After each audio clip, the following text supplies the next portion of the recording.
Karena zaman adalah waktu yang ada antara kejadian maksiat, peristiwa maksiat, terjadinya maksiat dan gorgoro. Qariban itu sangat dekat. Jadi orang maksiat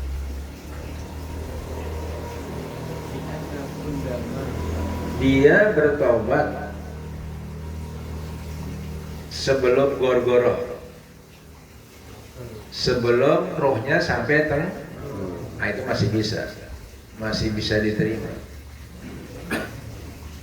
selama rohnya belum sampai gorgoro. Maksiatnya umur 20 tahun, maksiat terus sampai umur 40 tahun. Pas 40 tahun meninggal. Nah, walaupun dia bergelimang maksiat 40 tahun, ketika mau meninggal, ruhnya belum sampai tenggorokan, itu masih diterima oleh Allah Subhanahu wa Ta'ala. Bahkan jauh jaraknya antara maksiat dengan sini, Pak. Iya. Itulah kebijakan Allah Subhanahu wa Ta'ala. Itulah kerahiman Allah Subhanahu, itulah sayangnya Allah sama kita.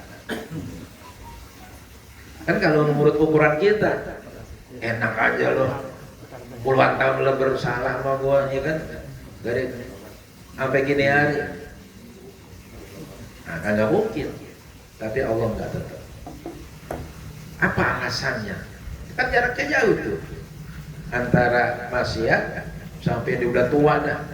Ada orang dari kecil sampai gini hari nggak pernah sholat, mamanya, ya sholat. Boro-boro sholat, masjid aja nggak pernah, nginjak ke masjid belum pernah ada. Di kampung ini ada.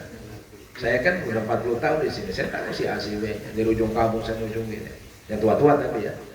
Ada. Boro-boro sholat ke masjid aja nggak pernah. Mau sholat nggak tahu mau sholat, nggak pernah maksudnya, nggak pernah. Pas sudah tua, sakit-sakitan, sebelum meninggal, dia tahu diterima. Lah kok jauh tuh, enak amat? Enggak, tetap diterima. Kenapa? Nih alasan.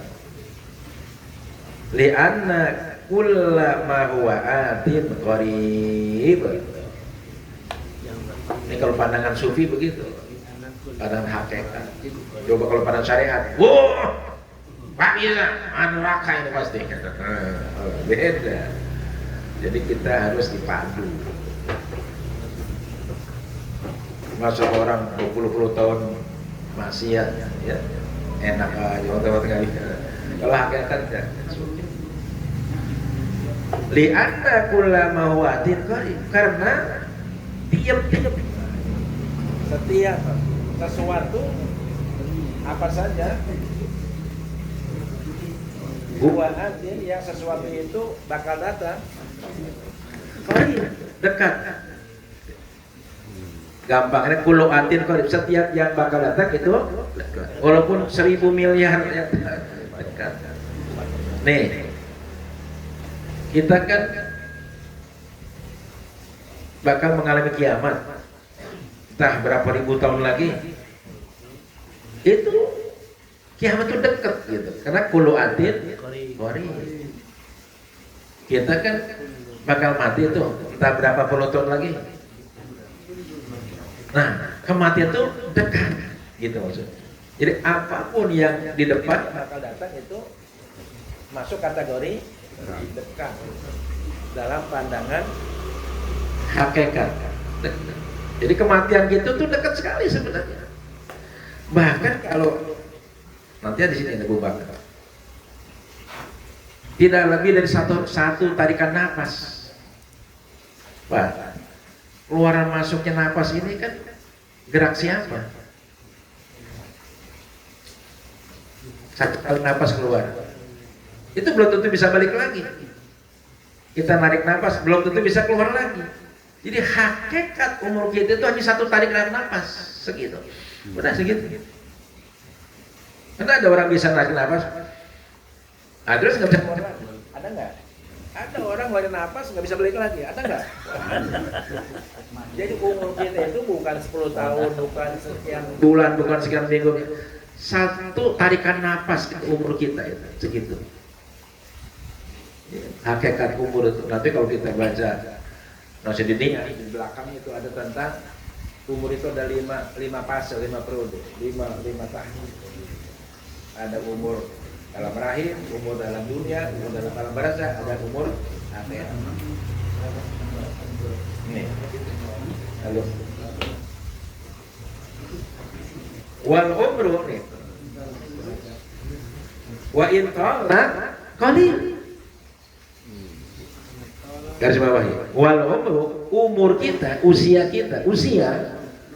wa in qala sanajan dawa, sanajan panjang, walaupun panjang 1000 tahun gitu umur kita, qalil gitu dikit dibanding dengan masa yang sangat panjang. Ini kan kata para ahli, dunia ini baru sekitar 3 miliar tahun baru.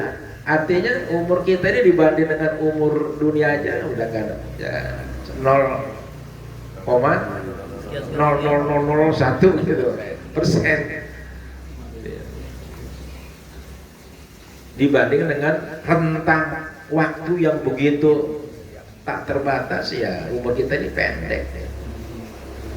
Jadi hakikat ya kalau secara sadar semua itu panjang umurnya pendek umur itu, sekalipun umurnya 100 tahun pendek sesaat. Tapi diganti ya. Hah? Pendek umur. Kagak dipanggil lagi ente. Kecil hati.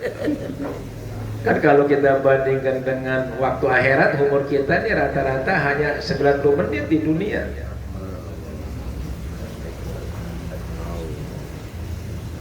Nah, oleh karenanya kata Syekh Sawi ini, wa fihi isyaratun ila annahu ini kayak double ini kalimatnya. Mestinya gini, wa fi isyaratun ila annahu yang bagi lil insani an yujadida tawbata fi lahdatin gitu. Wa fi, dan pada ayat ini, pada ayat yang menyatakan maqulu atin qarib tadi itu pada pernyataan di anna kulama watin qarib. Kayak gini, kita mau pergi umroh nanti bulan Desember. Lama pas sebentar itu. Sebentar karena kulu atin ya.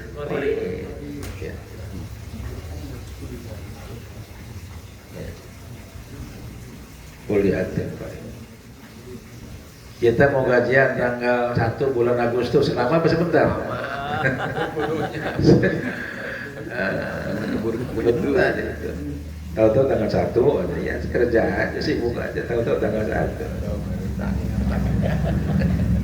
Isyaratun sebagai petunjuk ila kepada anak bahwa yang bagi sudah seharusnya, sepantasnya, seyogyanya, selayaknya, sepatutnya lil insani bagi setiap insan, setiap manusia. Nah, gini saya ingin memberikan pemahaman. Kalau dalam kata insan di dalam Al-Quran itu merujuk physically. Ya, insan. Belum ada iman, belum insan saja, masih netral insan. Ibarat wadah saja, belum ada isinya. Innal insana lafi manusia, kalau hanya sebagai manusia, biar kaya, biar berpangkat, biar jadi jam pitsus, ya, itu rugi. Ya Allah, itu duit gak kira-kira. Coba taruh sini Pak Kiai ya. Aduh, emas 72 batang kilo. Ya Allah, 1 kilo berapa gram? 100 gram, segramnya 1000. 1 1000 gram. Iya. 1 gramnya 2 juta sekarang. Yo, itu berapa? Makan apa itu? Makan apa? Gila Indonesia. Rekor Indonesia ini. Dia ketahuan. Dikira bener lagi. Wah, itu urusan Pak Amir itu biarin dah. Harus hukuman mati. Ustaz maju waktu. Nah, kalau kata insan dalam Al-Quran itu merujuk manusia.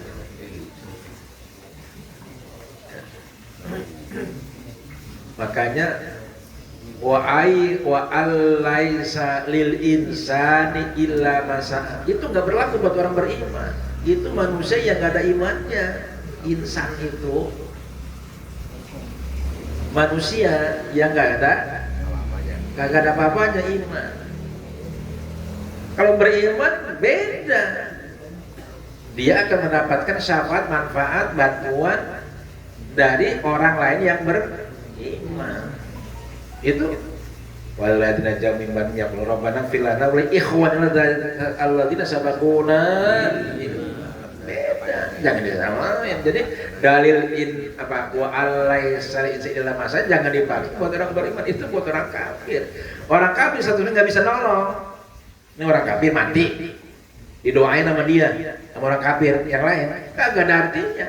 Atau kita doain kagak artinya karena kagak nyantel, kagak connect, kagak terhubung, lain frekuensi. Kalau beriman nyampe itu. Jadi itulah perlunya ngaji begitu. Wah, ya, manusia itu nggak ada kecuali apa yang dilakukan. Itu kan kalimatnya insan.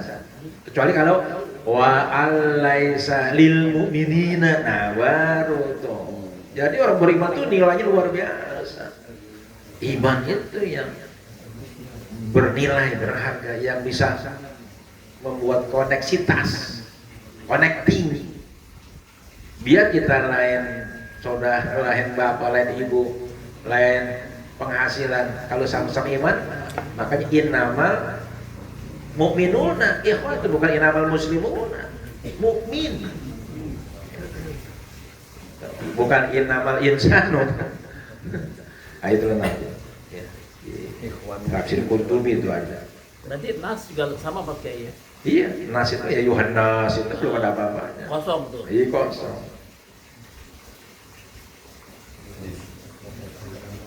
Tuh, minta itu tuh. Tuh ini botol ya, pinjam. Maaf, akan kiri. Ini apa nih? Air. Ada harganya nggak? Ada. Berapa duit? Ya. 2000 dah. Kenapa ada harganya? Iya. Ini ada ya sih. Kalau kosong ada juga ya, ada. paling harganya Harga pemulung. sekilo itu 4.000 harga pemulung. Sekilo itu ada 20 atau 30 gitu. Jadi yang bikin berharga itu apa? Isinya. Nah, manusia itu yang bikin berharga rohaninya, imannya. Kalau hanya sebagai manusia, kan beda-beda botolnya tuh. Ada yang bulat, ada yang macam-macam ya. Kan beda-beda. Jadi mah insan. Nah, yang berharga itu ilal ladzina amanu wa amilus shalihat.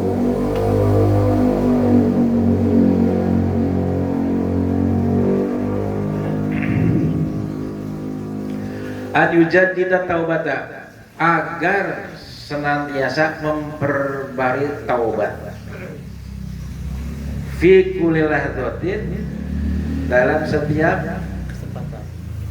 lahdoh itu saat. Ya.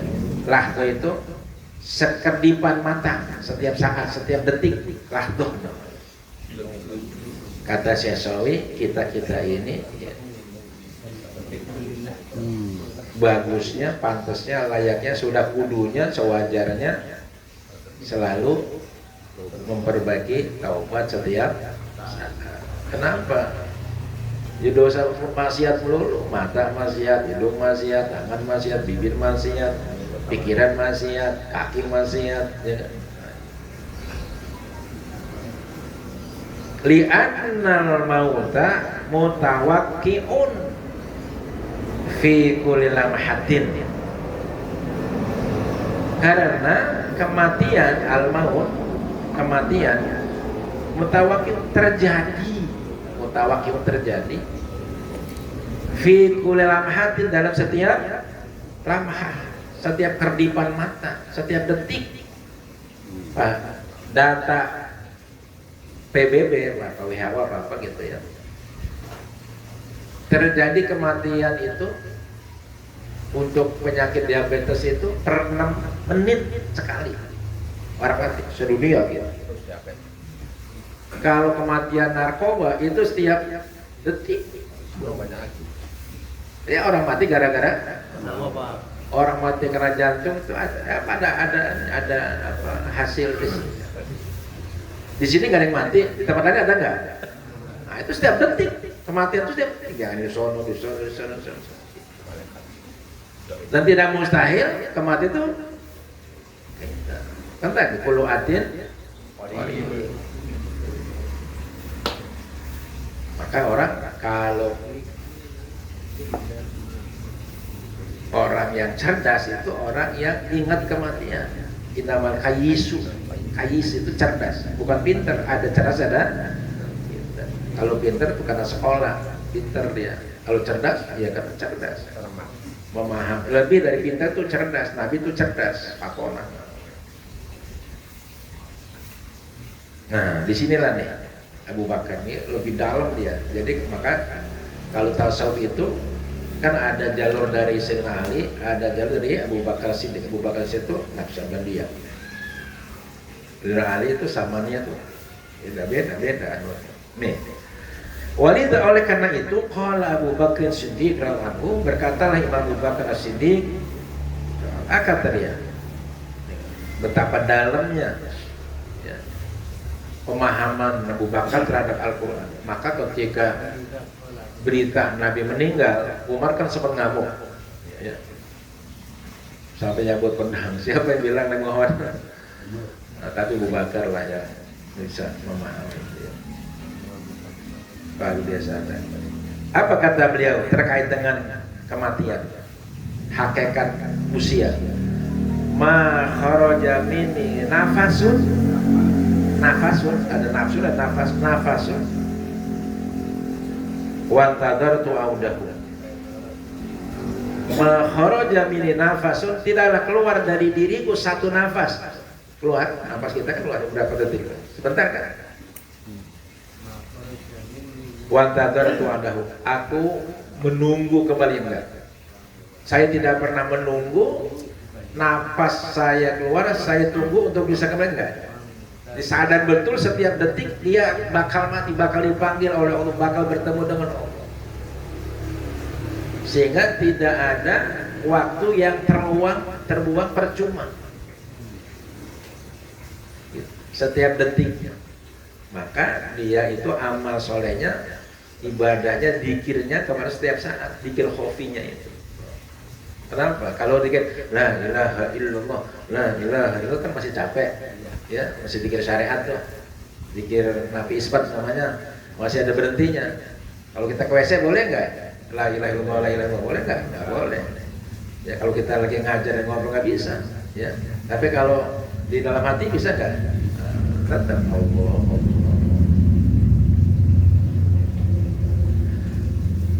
Jadi sebagusnya kita selalu ingat kepada Allah fisir wal ala, dengan melatih diri kita berzikir khofi namanya, samar. Dia mana? Di hati kita. Allah. Ada tekniknya nanti ya. Ada di latifah qalbi, ada di latifah ya, ruh, ada di latifah nafas, ada macam-macam. Ada 7. Nanti ada teknik. Nah, metodologi itulah namanya ilmu torekot. Ilmunya itu namanya ilmu torekot. Bidangnya tasawuf, bagian daripada ihsan, penjabat daripada kanaka taroh. Sumbernya ke situ. Saya bukan ahlinya, saya hanya ngasih sekedar tahu aja. Wa warada annahu ma min nafasin yakhruju min ibni adama illa bi'idnin minallahi fil audi thaniyah wa umrun jadid. Nah, ini orang hakikat ini Ya, ya bukan artinya hakik itu makna yang sebenarnya. Waradan telah warid itu telah datang informasi, ilmu, hadis, terangan itu waroda itu. Mana? Apa yang datang? Anu bahwa nyelisan. Ma min nafasin, tidaklah setiap nafas. Ya, ma tidak. Min nafasin, minnya zaidah. Setiap nafas yang kita tarik atau kita keluarkan, ini kan nafas keluar masuk ini kan hubungannya dengan ruh. Kalau nafas kita masih ada, ruh kita masih bersemayam dalam badan kita, dalam diri kita. Makanya orang tidur itu masih bisa nafas kan? Itu ruhnya masih ada. Itu yang keluar mimpi itu jiwa kita. Wallahu yatawaffal anfusa hina mautiha wallati lam tamut fi manamiha dan seterusnya. Jadi waktu kita tidur itu yang keluar jiwa kita. Ketemu dengan jiwa-jiwa yang lain tergantung kelas jiwanya. Kalau kelas jiwanya amaro ya ketemunya genderuwo.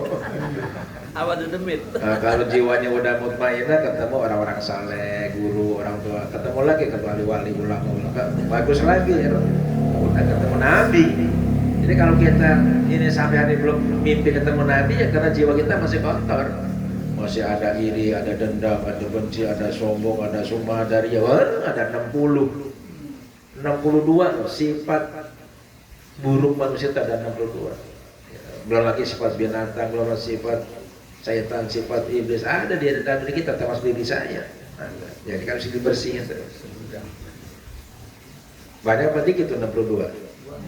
Satu aja juga ada nempel, bahaya luar biasa, apalagi hasad. Ini di Al-Iman lagi membahas tentang sifat hasad.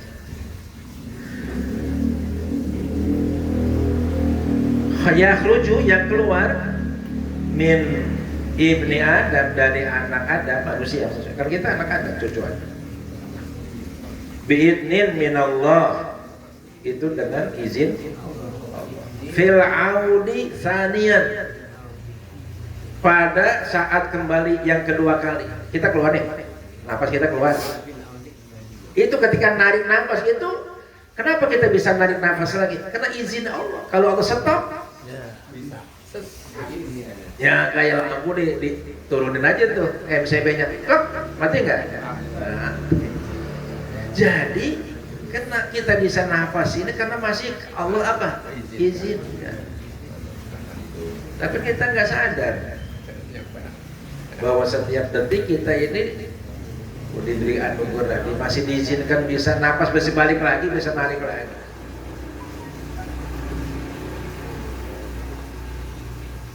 Wa umrun jadi, dan itulah umur yang baru.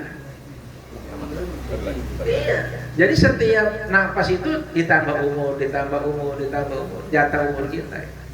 Umrun jadi, umur yang mestinya berapa? Alhamdulillah. Mestinya kita alhamdulillah itu nggak berhenti. Pak,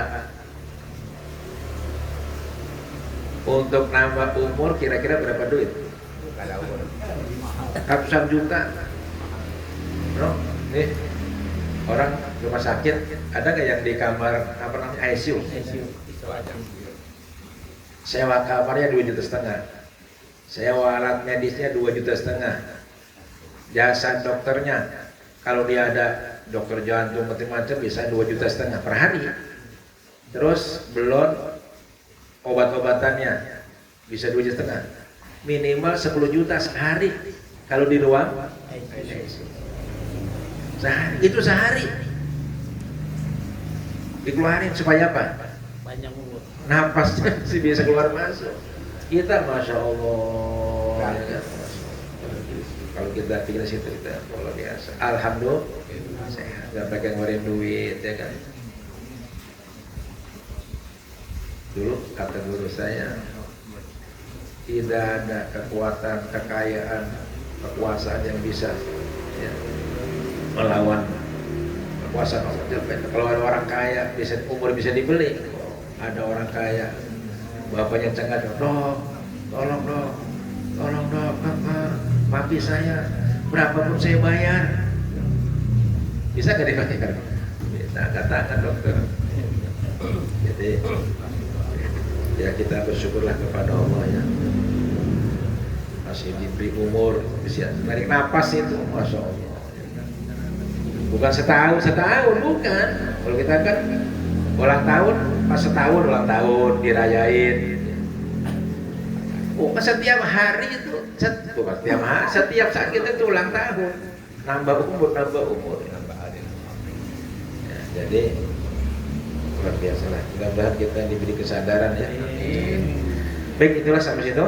Nanti baru makna pertobatan yang lain, yang bukan kategori taubat. Jadi ada taubat yang sesungguhnya, ada taubat yang tidak diterima sebagai pertobatan. Model taubatnya Fir'aun. Yang kedua,